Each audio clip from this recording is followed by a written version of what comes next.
Bon, je vous ai mis quelques exemples de fonctions affines et linéaires. Donc ici, on a le périmètre d'un rectangle de côté x et 2. Donc vous ajoutez 2 fois la largeur, hein, par exemple, et 2 fois la longueur. On obtient donc 2x plus 2 fois 2, 4. C'est bien une fonction affine parce qu'elle s'écrit ax plus b. Le a qui est là, le 2, ça s'appelle le coefficient directeur parce que c'est lui qui va donner la pente de la représentation graphique qui est une droite de la fonction. Et le 4 derrière, ça s'appelle l'ordonnée à l'origine. On verra ça dans le cours. Parce que si x vaut 0, eh bien p de 0 vaut 4. Et donc cette droite passera par le point de coordonnée 0, 0, 4. On reviendra là-dessus. Donc c'est une fonction affine non linéaire parce qu'ici on a un b qui vaut 4. L'air, eh ben, c'est longueur fois largeur. Donc 2x. Ça, c'est une fonction qui est affine, mais linéaire. Parce qu'il n'y a pas de nombre constant ajouté derrière. La pente de la droite serait de 2. Le coefficient directeur est de 2 parce qu'il s'agit d'une situation de proportionnalité avec un coefficient de proportionnalité de 2.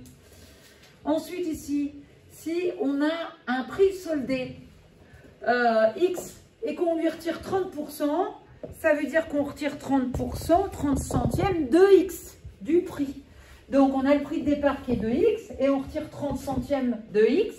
Donc ça fait 1x moins 0,3x, ça fait 0,7x. Donc en fait, si on veut directement de notre prix, le prix soldé, il suffit de multiplier par 0,7. Il s'agit donc d'une fonction linéaire avec un coefficient directeur ou ce qu'on pourrait appeler coefficient de proportionnalité. Hein. Mais maintenant, on est dans les fonctions affines, on parle de coefficient directeur de 0,7. Il s'agit d'une fonction linéaire qui est donc affine, mais il n'y a pas de coefficient b. Le b, il vaut 0 parce que la droite passe par l'origine du repère. Le point de coordonnée 0, 0. Un loyer X, il subit une augmentation de 0,75% par an. Donc, au loyer X, le mois suivant, je lui ajoute 0,75. Puis le mois suivant, 0,75%, donc 0,75 centièmes. Donc, je prends mon loyer de départ et je lui ajoute 0,75% du loyer de départ.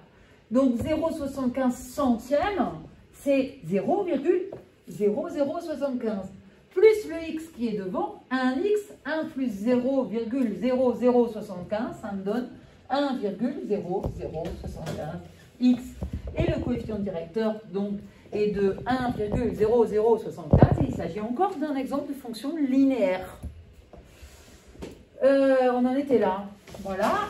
Ici, on a un commercial, il a un fixe de 1250 €. C'est-à-dire que quelles que soient les ventes qu'il fait, il a toujours un salaire de 1250. Après, s'il vend quelque chose, eh ben, il a un pourcentage sur sa vente. Admettons qu'il perçoive 4% de ses ventes. Eh bien, si sa vente elle est de X, il vend une cuisine. Il vend une cuisine à, j'en sais rien moi, 10 000 €.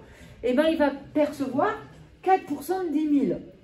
Bon, s'il vend 3 cuisines, il va faire la totalité de toutes ses ventes et il prendra 4% de ses ventes.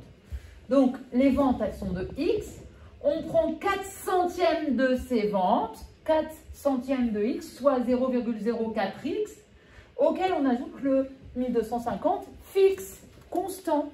Donc, on se retrouve avec une fonction qui nous donne, c'est pas un loyer, hein, c'est son salaire, de 1250 € plus 0,04 fois X avec X. Les ventes qui sont des variables. Ça varie selon les mois. Donc, il s'agit d'une fonction affine.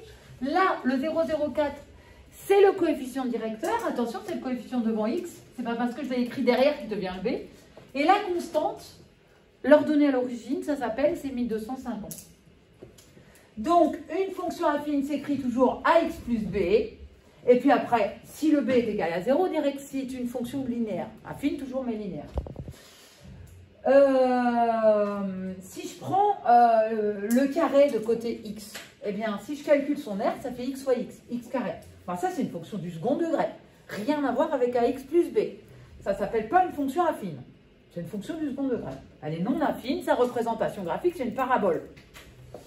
Et si je prends son périmètre, eh bien, c'est x plus x plus x plus x, le carré, donc 4 fois le côté x. Et là, pour le coup, c'est bien une fonction affine qui est même une fonction linéaire. Le b vaut 0 et le coefficient directeur vaut 4. Alors, comment on va représenter ces fonctions affines?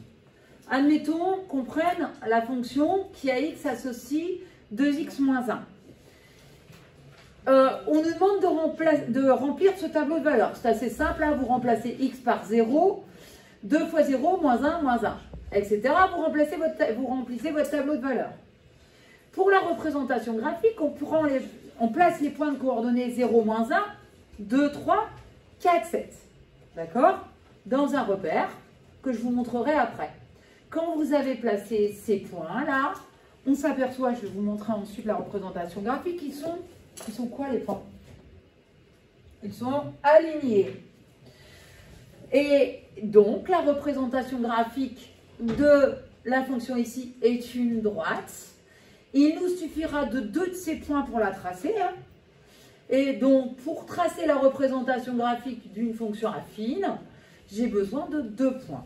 C'est pourquoi, dans l'exercice suivant, je vais ensuite vous montrer la correction des tracés. Eh bien, on a besoin de 2 points. Donc, on en prend 2. Hein, au hasard, j'ai mis x égale à 0 parce que c'est facile à calculer. Si x vaut 0, il ne reste plus que le g de 0 qui vaut 3. Si x vaut 4, eh bien, on trouve g de 4 qui vaut 1. Et de la même manière, vous allez placer ces 2 points. Et en traçant une droite qui passe par ces 2 points, vous allez tracer la représentation graphique de la fonction. Voilà, je vous envoie les corrigés des représentations graphiques qui sont sur Pronote.